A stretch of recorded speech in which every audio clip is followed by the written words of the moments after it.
Okay, so hi.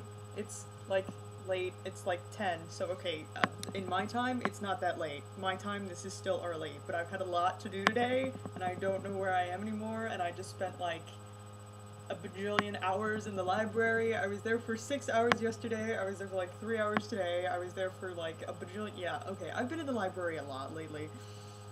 So I know, yeah, I got home and I didn't really know what I was doing. And I was like, oh, it's Thursday. I have to go do a vlog about stuff. So now here I am. I apologize for this being at like midnight.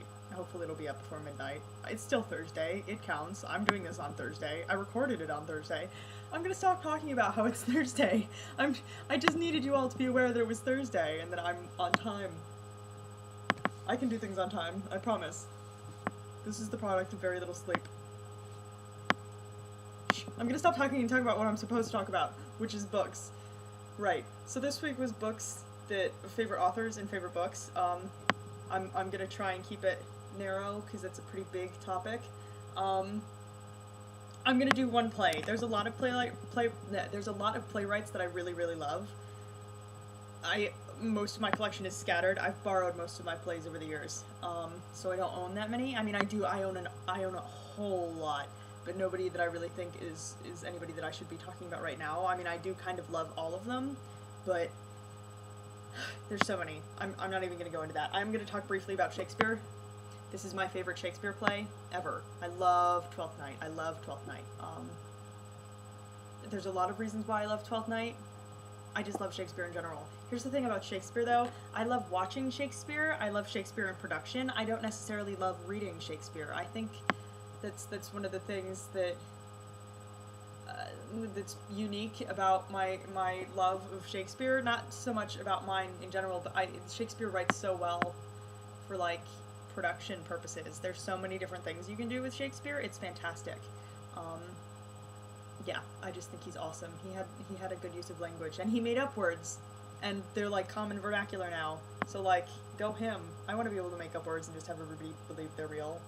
Scrabble. That would be awesome if I could just play Scrabble and be like, well, I made up that word. It's real. Wouldn't that be awesome, though? I wish I could do that. Okay, enough about Scrabble. In terms of actual books, I have a lot of books I really like. I really tend to like the supernatural edge. You know, ghosts, demons, scary, dark, angry things.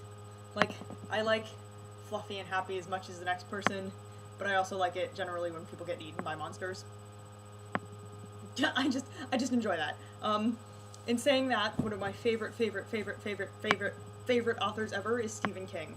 I adore Stephen King. I think Stephen King sets up such a good universe every time he writes, and he just has such a good feel about his writing. Like every time I read a Stephen King book, I just get absolutely sucked in, and you're just and you like when you put a Stephen King book down, you still feel like you're in a Stephen King book, which is awesome. Like his most recent book that I've read all of them, but this was the most recent one. It's called Under the Dome. If you haven't read it, I would pick it up. It's a long read. It's thick, but it's fantastic, and you fly through it. For the most part, I had to put it down after like 15 pages and take a break because I was just so like freaked out that I was like, nah, I can't deal with it, because it was scary. But that's why I love Stephen King, because it's scary and you get sucked in. So then when you put the book down, you're actually still scared, right?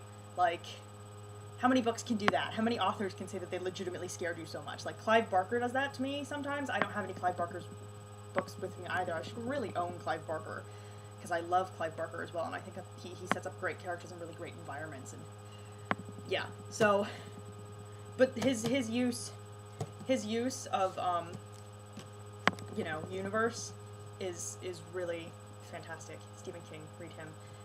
Carrie is one of my favorite books ever. And I think just Stephen King in general, just such a good writer, you know. And if you don't like horror, he's a little bit harder to get through. But Caitlin suggested his book on writing. And if you have any interest in writing whatsoever, I would pick him up because he does so well, and the feel of his books are so specific, and you know, can still feel them when you stop reading. And I know I've said that like 10 times, but that's really something that you need if you're going to be a good writer. You need people to like firmly believe that environment. I've rambled about Stephen King for like 3 minutes now. This is not going to be a love note to Stephen King, I promise. I just think he's awesome.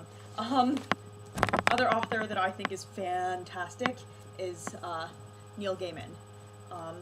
Love He's another one of those people that just, you know, sets up an environment in a universe, and it's so thickly created and so well created, and you're just like fully immersed in this universe when you read it, and you need to know what happens to the characters, and it's just really, it's dark, and it's Neverwhere in particular. It's like taking Alice in Wonderland and twisting it in a really awesome, you know, really sort of just cool fashion, and you can see the characters in your head, and you just want to, you know, sit down and talk to them because they're fascinating.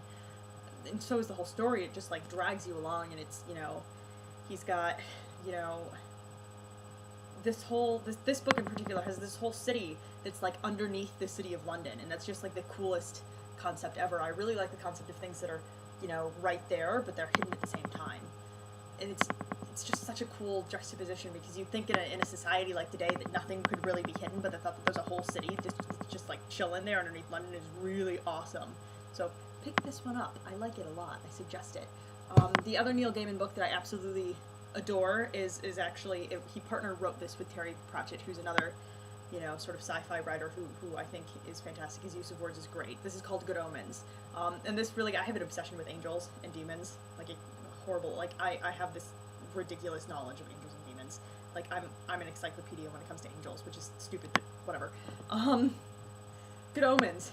Pick it up. It's the funniest book about the apocalypse you'll ever read. And this is actually one of those books that I carried this around in my purse for months because I just could not put it down. I love this book. And it's hysterical. It's absolutely hysterical. Neil Gaiman, one of the things that I love about Neil Gaiman is his use of humor. I think he's just really darkly humorous, which is my kind of thing. I have a different sense of humor than most people. Like, you know, Kiss Kiss Bang Bang is my favorite movie, and it's all about, like, murder. I think it's hysterical. Not murder. Okay, I explained that badly. I just really like dark comedy. We'll go with that. I'm gonna say that. Yeah. We're good with that. And then the last book that I'm going to talk about, because this is turning into a really long vlog,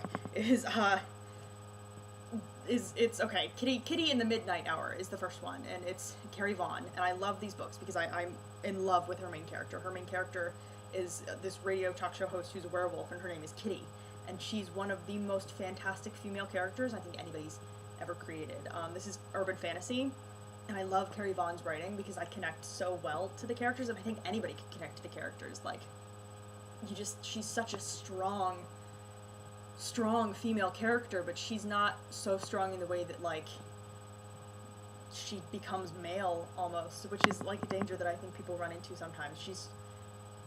She just is who she is. I know that's a weird thing to say, but, like, I think she's, like, if I would pick out a female role model from any of the books that I've ever read, this is the female role model, because I think Kitty's she's this really strong woman, and she doesn't need anybody to, you know, pick her up out of the dirt. She can pick herself up out of the dirt, but at the same time she acknowledges that she needs help sometimes. She's a werewolf, but she's like the most human character that I think anybody's ever created, and it's a really fascinating series, and I don't know what I'm gonna do when it stops. I might cry a lot. We'll see. I just rambled a lot. This is 8 minutes long now. It's over 8 minutes. But that's my thing. I really like dark things, and I really just anything that's got a different sort of universe than ours. I love different, like, just things that are different. Like, I don't really want to I guess I like reading things that are, you know, about us, but that's kind of boring to me. I live my life. I don't really need, you know, realism, because I live it. I want to write about things that are different and scary, and, you know, I want to write about things that are dark, so why would I, you know, want to read about things that aren't like that? That's all I have to say for today. I'm going to stop now, because this is getting really long, and hopefully I'll see you on time next week. So, yeah, signing out. Talk to you guys soon. Bye. Oh, and come back for Janet tomorrow. That's right, Janet, tomorrow, Friday. It's not Friday yet, it's still Thursday. So come back tomorrow, today, later-ish, whenever you're watching this. Watch more. Subscribe. I think the subscribe button is actually up and not down. I don't know, I haven't looked in a while. I'll talk to you guys soon. Bye.